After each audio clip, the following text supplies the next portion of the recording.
Selamat malam. Malam ini saya lanjutkan dengan eh, hakikat kualitatif dan kuantitatif dari perumusan anggaran.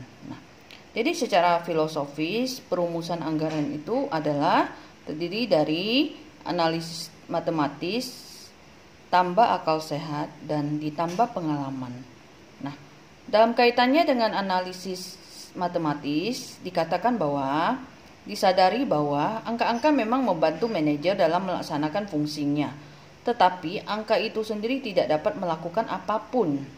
Nah, jadi di sini dikatakan bahwa angka-angka atau analisis matematis itu hanya sekedar bermain ajabar. Jadi angka itu ya hanya sekedar angka ya. Kalau cuma angka, tidak bisa ditafsirkan, tidak bisa ya dipakai untuk menyusun anggaran lebih lanjut ya. Jadi selain analisis matematis atau angka-angka, kita membutuhkan akal sehat dan pengalaman. Nah, untuk akal sehat sendiri, akal sehat digunakan dalam penyusunan anggaran karena secara matematis dalam kalkulasi anggaran laba rugi misalnya, bisa saja biaya telepon, listrik dan air dibuat jauh melampaui harga pokok produksi. Nah, hal ini tentu tidak masuk akal. Dengan demikian, pertimbangan penalaran akan sangat membantu dalam penyusunan anggaran. Jadi tadi ya, selain angka juga harus dilandasi dengan akal sehat. Nah, dicontohkan di sini misalnya telepon, listrik, air. Apabila kalian menyusunnya melampaui harga pokok produksi, tentu tidak masuk akal. Nah, angka ini juga harus dilandasi dengan akal sehat, ya. Kemudian pengalaman. Pengalaman merupakan guru terbaik. Bila berdasarkan analisis masa lalu anggaran terbukti kurang efisien dan efektif, maka dilakukan perbaikan-perbaikan secara cerdik atau ingenuity dan menyempurnakannya dengan unsur pertimbangan atau judgement yang profesional. Nah, dalam hal ini orang bisa saja cerdik tapi tidak profesional, ya. Jadi di sini ya saya simpulkan bahwa secara filosofis matematisnya perumusan secara hakikat filosofisnya ya, perumusan anggaran itu terdiri dari analisis matematis atau angka-angka, kemudian kamu tambah dengan akal sehat dan ditambah dengan pengalaman.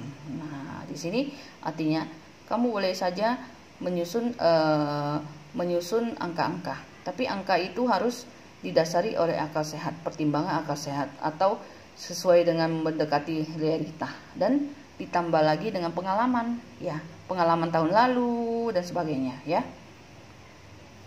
Oke, kemudian kita lanjutkan dengan keunggulan dan kelemahan penganggaran. Nah, ada beberapa keuntungan. Kita lihat dulu keunggulan atau keuntungannya. Pertama, hasil yang diharapkan dari suatu rencana tertentu dapat diproyeksikan sebelum rencana itu dilaksanakan. Nah, bagi manajemen, hasil proyeksi ini bisa menciptakan peluang untuk memilih rencana yang paling menguntungkan untuk dilaksanakan. Nah, jadi gini, dari suatu rencana, apa sih yang kamu ingin capai? Apa sih yang kamu harapkan dari suatu rencana? Nah, dengan adanya anggaran, kita bisa memprediksikan itu ya. Apa sih yang akan kita dapatkan? Apa sih keuntungan kita dari rencana yang akan kita jalankan itu? Nah, kedua, dalam menyusun anggaran diperlukan analisis yang sangat teliti terhadap setiap tindakan yang akan dilakukan. Nah, analisis ini sangat bermanfaat bagi manajemen sekalipun ada pilihan untuk tidak melanjutkan keputusan itu ya. Jadi gini. Jadi apabila kita ingin menjalankan suatu rencana, kita butuh analisis ya. Nah, kita analisis dulu apa sih yang akan kita lakukan. Nah, disinilah perannya bahwa analisis ini bisa sebagai dasar bagi manajemen untuk mengambil keputusan apakah dia ingin menjalankan atau tidak menjalankan rencana itu. Ketiga, anggaran merupakan penelitian unjuk kerja sehingga dapat dijadikan patokan untuk menilai baik buruknya suatu hasil yang diperoleh.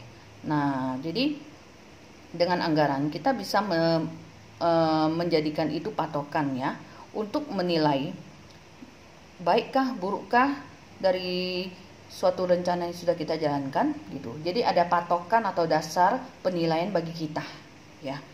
Keempat, Anggaran memerlukan adanya dukungan organisasi yang baik, sehingga setiap manajer mengetahui kekuasaan, kewenangan, dan kewajibannya. Nah, anggaran sekaligus berfungsi sebagai alat pengendalian pola kerja karyawan dalam melakukan suatu kegiatan.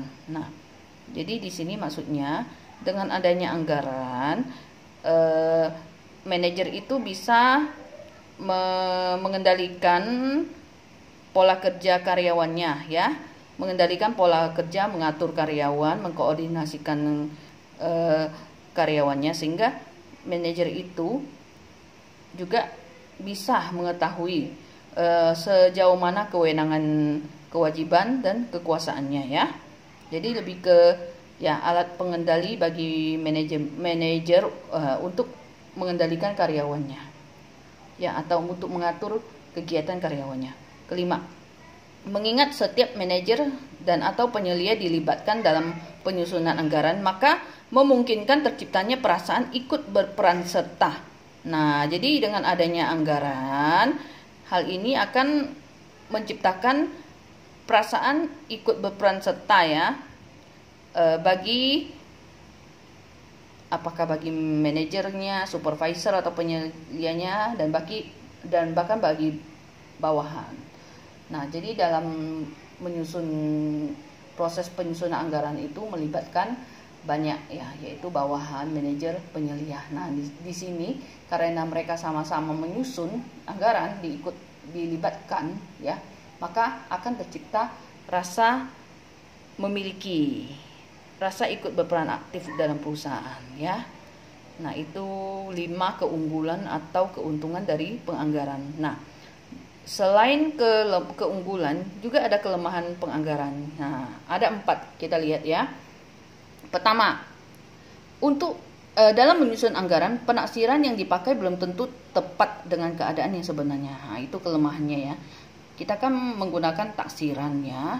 Nah, itu belum tentu dengan keadaan yang sebenarnya. Contoh, tadi biaya listrik atau air, ya. Kita menaksir dia, oh tahun depan naik 20%. Nah, itu sekali lagi itu hanya taksiran. Nah, kenyataannya terkadang itu tidak seperti taksiran kita. Itu kelemahannya. Kedua, seringkali keadaan yang digunakan sebagai dasar penyusunan anggaran mengalami perkembangan yang jauh berbeda daripada yang direncanakan.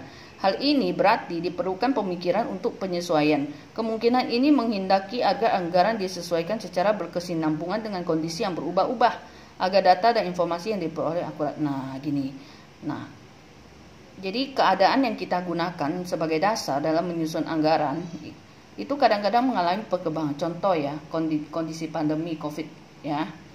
Nah, kita nggak pernah, misalnya kita sebelum ada COVID, kita nggak tahu gitu loh akan terjadi hal seperti ini. Nah, terjadi COVID, maka manajemen akan melakukan perubahan, ya. Akan menyesuaikan dengan kondisi yang berubah-ubah setiap waktu, setiap minggu, bahkan setiap bulan, ya. Setiap hari, setiap minggu, setiap bulan, ya. Jadi ini tentu, penyesuaian ini tentu menimbulkan effort, ya, usaha perbaikan penyesuaian anggaran secara berkesinambungan, ya. Jadi, ya, tujuannya biar data dan informasi yang kita peroleh akurat. Nah, itu. Jadi membutuhkan proses usaha berkesinambungan, ya, dikarenakan kondisi keadaan yang berubah-ubah. Ketiga, karena penyusunan anggaran melibatkan banyak pihak, maka secara potensial dapat menimbulkan persoalan-persoalan hubungan kerja, human relation yang dapat menghambat proses pelaksanaan anggaran. Nah, jadi pada proses menyusun anggaran itu melibatkan banyak pihak, maka ada potensi timbul persoalan-persoalan hubungan kerja, hubungan sosial gitu, ya. Nah, yang terkadang-kadang dapat menghambat proses dari melaksanakan anggaran itu sendiri, ya, karena dalam proses penyusunannya itu melibatkan banyak pihak, ya. Terkadang mungkin menimbulkan persoalan-persoalan hubungan kerja. Nah, mungkin timbul persoalan gitu. Misalnya karyawan menjadi kurang akur, contoh, ya. Nah, itu kadang menghambat proses dari pelaksanaan anggaran itu sendiri. Keempat, penganggaran tidak dapat terlepas dari penilaian subjektif pembuat kebijakan, terutama pada saat data dan informasi tidak lengkap atau cukup. Nah, gini, kelemahan yang terakhir. Penganggaran itu kan disusun sesuai prediksi, ya, sesuai prediksi atau taksiran atau kebijakan yang diambil oleh subjektifnya, misalnya top manajemen, ya. Nah, karena disusun berdasarkan penilaian subjektif, maka tentunya anggaran ini ya tentunya sangat tergantung pada penilaian subjektif si pembuat keputusan, ya. Terutama lagi pada saat ya data dan informasi tidak lengkap atau tidak cukup. Contoh kondisi pandemi lagi, kondisi COVID, ya. Tentunya kebijakan setiap perusahaan itu sangat tergantung kepada pemilik atau manajemen puncak. Apakah perusahaan ini akan bagaimana arah ke depannya gitu. Keputusan apa yang diambil. Nah, semua itu sangat tergantung kebijakan atau pandangan subjektif dari pengambil keputusan, dari pembuat kebijakan, ya. Seperti itu. Jadi intinya di sini tidak terlalu objektif lagi, ya, gitu. Oke, demikian hubungan filosofi atau hakikat persamaan atau perumusan dari penganggaran, lalu keunggulan dan kelemahan proses penyusunan anggaran. Oke, terima kasih. Selamat malam.